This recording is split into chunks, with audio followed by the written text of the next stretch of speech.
Well, good Wednesday afternoon, everyone. Thanks for joining us for this 13 Plus FastCast. I'm Ashley Bowerman, joined with First Alert meteorologist Corey Kowitz to talk about the weather. Checking some storms, not as serious as yesterday. Yeah, a similar pattern in terms of temperature and rainfall and storms. Maybe just a shift east, just a bit more, maybe Cochise action. Cochise getting a little more of the action rather than Tucson Sunday. But let's take a look at what we have right now. Oh, actually, first, let's actually talk about a record-smashing heat streak that ended yesterday. We got to 99. That cloud cover came in, reduced our temperatures, and ended up snuffing out any chance of getting 100 degrees. So now it ends at 53 days. Guys, just look at the previous record tie, three-way tie of 39 degrees. We broke that by 14 days. So from June 16th till August 7th, you guys were dealing with 100 degrees plus every single day. So that streak ends, and 53 is the number. That's going to be a tough one to beat into the future. But again, let's take a look at our radar. You can certainly see to Tucson south and east there in southern portions of Cochise County dealing with some showers and storms. Let's zoom in on this area. These showers and storms, nothing severe as of now, but producing some lightning and heavy rain moving through areas like Tombstone, Sierra Vista, Bisbee, moving off in a general direction from the southwest to the northeast. We'll be tracking these out throughout the afternoon. And overall, what are your chances of showers and storms today? If you're in Tucson, about a 30% chance. To our south and east, where we can see the higher chances of showers and storms. 50% for Tombstone, Douglas, and Bisbee, and 40% for Wilcox, Benson, Sierra Vista. As you head out towards the west, those chances diminish to 20% for towns like Ajo and Casa Grande. But let's take a little bit more in-depth detail of our future radar here. You can certainly see that they're present around this time, but by 6 o'clock, by dinner time and many of you guys' rush hour, it seems to clear out for the most part here in southeastern Arizona. Maybe some showers and storms popping up during the overnight hours for extreme eastern portions of Cochise County, but then once again clearing off. And then once again, a similar pattern of what we have today. Most of these showers and storms coming about around the 2-3 o'clock hour, mainly impacting Cochise County for your Thursday. And then here are your chances of showers and storms for tomorrow. Pretty similar to what we saw today. Again, 30% for Tucson tomorrow, and the 40 and 50% for towns like Benson, Tombstone, Douglas, Bisbee, Sierra Vista, as they will be more frequent and widespread in this region. And to the west, you can see again 20% for Ajo and Sales, 30% for Miranda. So a similar profile of showers and storms for tomorrow. But let's track out our chances a little bit further into the future, and it looks to be a pretty consistent pattern of very isolated, widely scattered showers and storms over the next week or so, with percentages of storms at 20 and 30% for the Tucson area. But let's transfer a little bit more of our temperature trend. Okay, we've been a little bit cooler, and it's going to continue to be very cool for later this week into your weekend, possibly dipping below the 100-degree marker once again. But take a look at what happens into next week. We could be seeing a bit of warm-up once again as another high pressure looks to reestablish itself and strengthen over the western part of the country. So we'll be tracking that for you, and that is what the Climate Prediction Center is. So you don't believe us, believe the Climate Prediction Center. They're telling you that it's going to be a lot hotter than average for this time of the year, especially in the southeast corner of the state. So I would not say we're done with the extreme heat just yet, Ashley. All right, Corey, thank you so much for that report. Stay cool out there. And of course, if you're seeing rain today, if you see any areas that are flooding, turn around, don't drown. Now let's get to some of our top news headlines for you. We are following breaking news out of Salt Lake City, where FBI agents shot and killed a man they say made threats against President Joe Biden. The shooting happened this morning about 6:15 as special agents tried to serve a warrant on the man's home.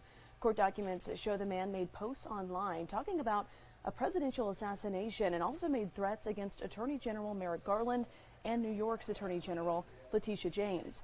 The shooting happened hours before President Biden was expected to land in Utah as part of his trip to the western United States. Well, not to a story more local here. The Arizona Department of Public Safety says a traffic stop led to the recovery of a large amount of fentanyl. You can see those pills and that box there on your screen. DPS says it happened Thursday, August 3rd in Eloy.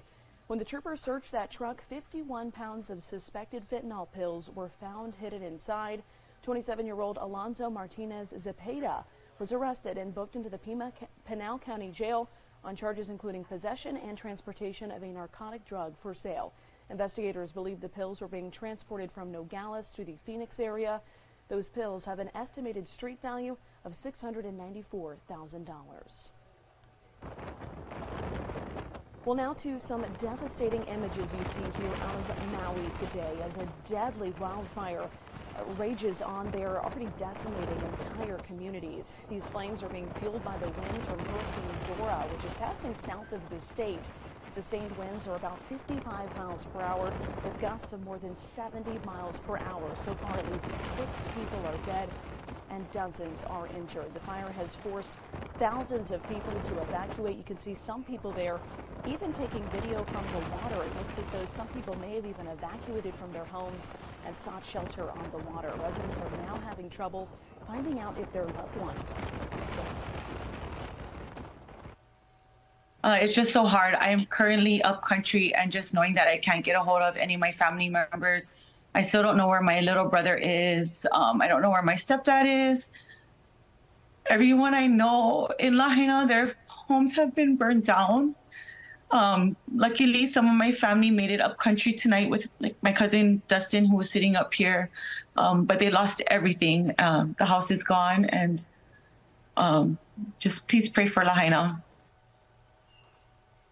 And we are certainly praying for those families. Hawaii's acting governor has issued an emergency proclamation and activated the National Guard to come in and help. The University of Arizona is receiving a $4 million grant from the National Heart, Lung, and Blood Institute to learn more about sleep health in Arizona firefighters. Carson Courier has that story. Sleep patterns that the firefighters do or don't have at the station, that carries on to home. And what we're finding, it's carrying on into retirement. They're called first responders for a reason. Firefighters are always ready to go at a moment's notice, and their sleep schedule comes second to saving a life. We know that firefighters have this value of kind of putting other people before themselves. They have a strong service orientation. So oftentimes things like sleep sort of get put on the back burner because they're not considered important. Or sometimes firefighters just can't sleep. A lot of times PTSD crosses over with sleep, because when you can't sleep, you start thinking about those calls that you've been to, because you cannot unsee something that you've seen. So we don't know which comes first, the chicken or the egg. Is it the fact that that call is making them stay awake, or is it the fact that they're staying awake and they're thinking about that call over and over? There's a lot of factors that go into play. That's why researchers are providing sleep coaches to provide personalized solutions. Some firefighters might be suffering from shift work problems. Other firefighters might be having insomnia issues. Some might have undiagnosed sleep apnea. The goal is really to go in, learn more about their sleep, and find the best advice or the best feedback on ways to improve sleep.